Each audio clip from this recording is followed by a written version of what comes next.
muy buenas noches. Estamos en una entrega más de su programa Infractal. Hoy, como cada domingo a las 11 de la noche por RNN Canal 27, estamos junto a ustedes aquí en su programa Infractal. Y como cada domingo nos acompaña nuestra queridísima amiga y compañera Eduarda Andújar. Muy buenas noches, Randy, y muy buenas noches a toda la gente que como cada noche pues nos regala el favor de su sintonía. Nosotros, como siempre, muy agradecidos de que usted nos permita llegar a sus hogares a esta hora.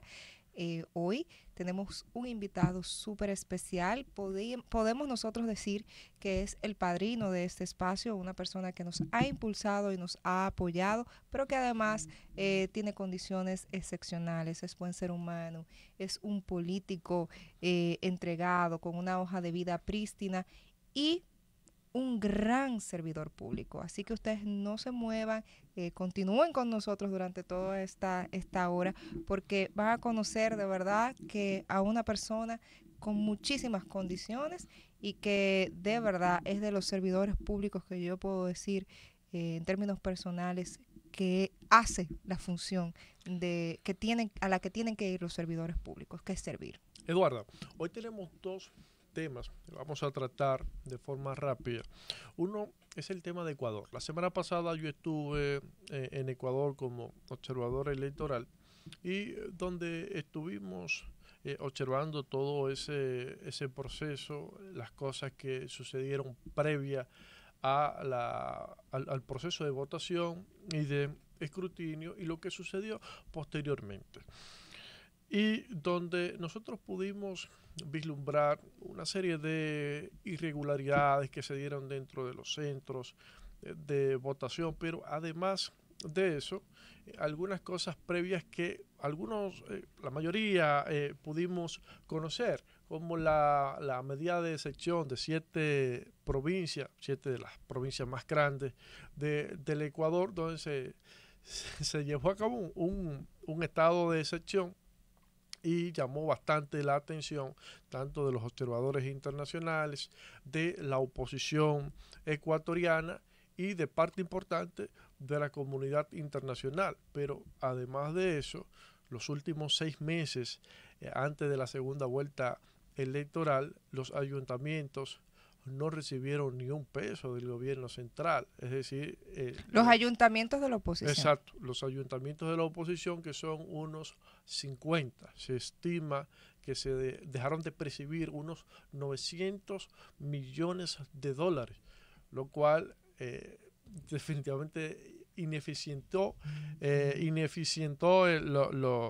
los servicios básicos que dan los ayuntamientos, el tema de la recogida de basura, incluso el pago de los empleados se vio afectado, fruto de no percibir esos recursos que se les retuvieron de manera arbitraria y con un objetivo claramente político. Y el día de las elecciones, pues, nosotros percibimos como los militares juegan un papel bastante activo en ese proceso de votación. Son más que organizadores. Al final terminaron dirigiendo ese proceso de votación y esa dinámica que se da dentro de los centros y de los colegios electorales, lo cual al final, a mi entender, tuvo bastante incidencia en los resultados, que no voy a entrar en el debate y detalles, pero que uno tiene ciertas reservas. Bueno, lo que Randy no ha querido decir, pero que yo voy a decir, es que Daniel Noboa es un dictador. Randy no lo ha querido decir. Miren, señores, hasta tal punto, Randy no lo va a decir, pero yo sí.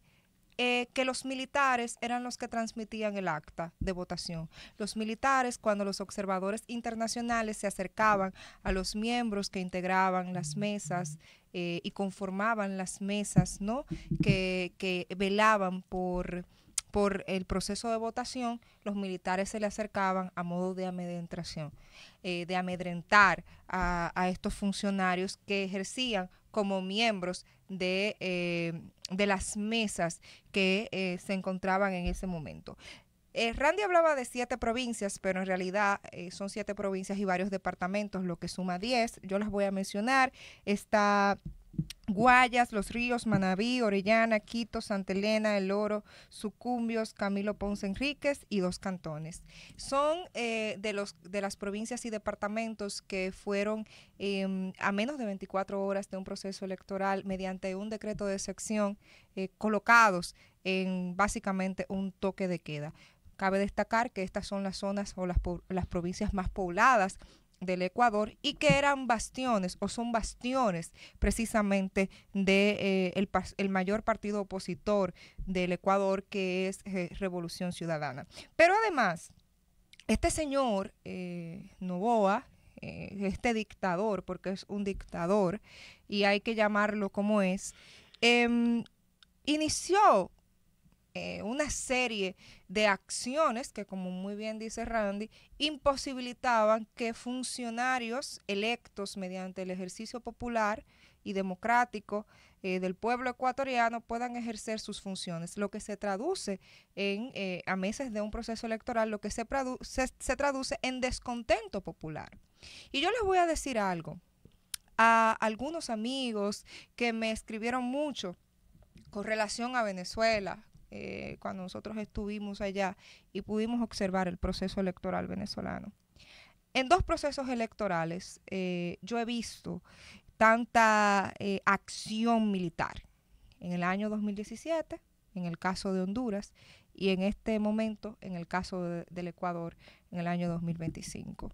Las democracias, y para los que defienden las democracias, no se trata de que si tú eres de derecha o si eres de izquierda o si profesas una u otra ideología. Se trata de que cuando tú usas o se usan recursos antidemocráticos, como es el caso del señor Noboa, que ocupa una presidencia y es usurpada, porque cuando usted utiliza las fuerzas militares para amedrentar a su pueblo, entonces usted está usurpando una posición pública.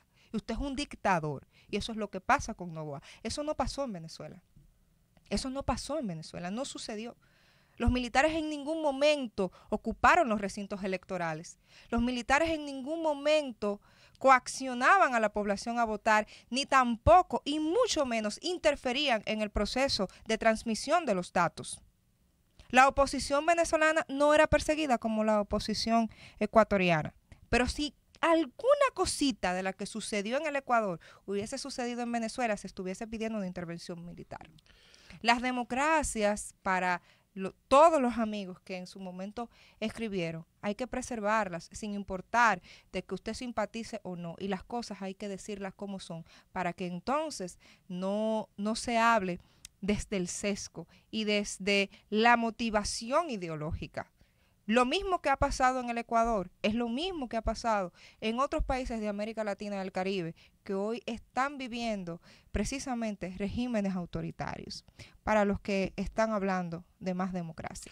Mira, hay otro tema, Eduardo. Eduardo vino fuerte hoy. Ay, él quiere de una vez. No, lo que pasa es que estamos cortos de tiempo. No, pero tú quieres salirte de ese tema.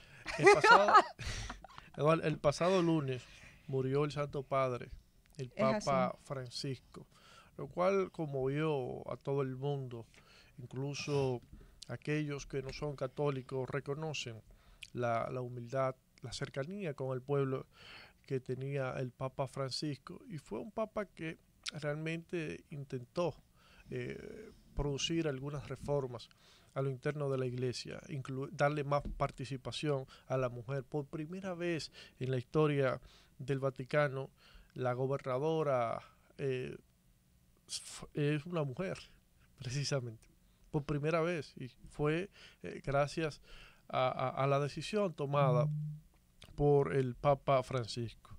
Pero inmediatamente el Papa es enterrado, se le da cristiana sepultura, pues inicia el proceso de elegir una nueva autoridad. Hay que recordar que el Vaticano o la Iglesia Católica es más que una iglesia, es un Estado. Así un es. Estado que tiene todas las características de cualquier estado en el mundo con algunas excepciones y que tiene sus representantes y tiene relaciones diplomáticas con los demás estados y con las organizaciones internacionales. Y ahora se aboca a un proceso de elegir su nuevo jefe de Estado. A partir del pasado viernes específicamente, que es cuando se le dio sepultura al Papa, pues se inicia ese cónclave y que yo creo que a partir ya del día de mañana es posible que tengamos ya nuevas noticias de quién sería el próximo Papa. Sí. Hay ya varios perfiles que se proyectan, pero creo que a partir de mañana lunes ya habrá como mayor claridad. Ahora, ¿quién lo va a elegir? ¿Lo va a elegir el Espíritu Santo o quién? No. Para eso es el cónclave, ¿no? El cónclave. Entonces, ese está formado por unos 120 cardenales. Es así. Aproximadamente. Hay unos 135 cardenales, sí, realmente, pero solamente tienen derecho al voto los que tienen menos de 80 años. Es así. Sí, la República Dominicana se queda fuera precisamente de la votación porque nuestro cardenal pasa la edad reglamentaria o normativa para poder participar en ese proceso de elección. Exacto. En ese proceso de elección, los cardenales quedan aislados del mundo, se trancan y entonces se empieza a votar un papelito y se empieza a votar sí o no, por ese sí, por ese no. Y para ser papa se necesita las 2/3 partes de los votos, pero además de eso, por día se hacen unas 4 votaciones, 2 en la mañana y 2 en la tarde. Y cada 3 turnos entonces se queman los papelitos, se queman y ahí sale el humo. Si el humo es negro, no hay papa. Si el humo es blanco, entonces hay papa. Y si el humo sale blanco, inmediatamente habemos papa. Pero en ese proceso de recitar esa famosa frase de habemos papa, se le pregunta primero si quiere aceptar ser papa o no. Luego que se le pregunta eso, se le pregunta cuál nombre quiere utilizar, y luego que diga el nombre que quiere utilizar, se le coloca la túnica la túnica papal, sale al balconcito, a la ventana esa, y desde ahí se reza el habemos papa. Entonces ese es el proceso que viene a partir de ahora para elegir no el jefe de la iglesia solamente, sino el jefe del Estado. El jefe del Estado. Del Vaticano. Es así. Bueno, nos vamos a ir a una breve pausa comercial. Ustedes, amigos, no se muevan porque en breve seguimos con más de Infractal y ya está con nosotros por aquí nuestro invitado de esta noche.